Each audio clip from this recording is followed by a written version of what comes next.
a year goes by, it obviously gets harder for her to do so. And she asked us to help her design something that could help her move these honey frames. And we designed this, the buzz rover. So it is a transportational rover.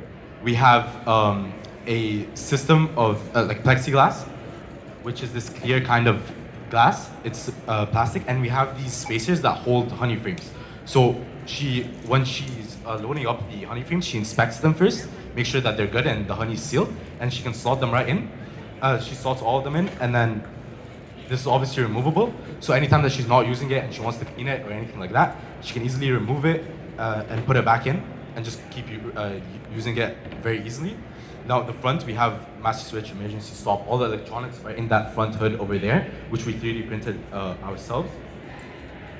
Sorry. It's in ASA filament, which is good for agriculture. It doesn't work with heat, and it's extremely good in farm environments.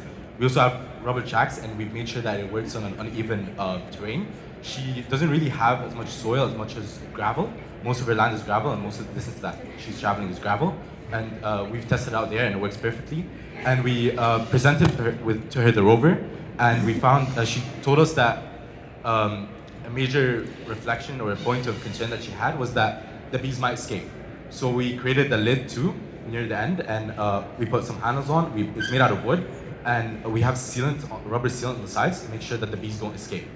All the wiring is in the chassis. So nothing is exposed. We made sure that we've cut wires and soldered them, but we made sure to cover them with electrical tape. Everything's safe, and yeah. So now we can demonstrate it.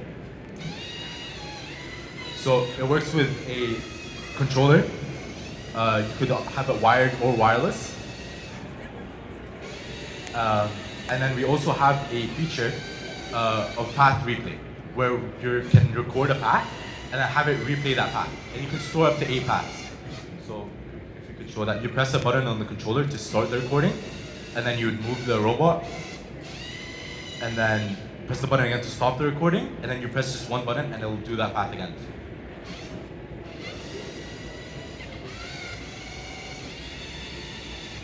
Yeah, so that's it. That's the buzz rover. Thank you.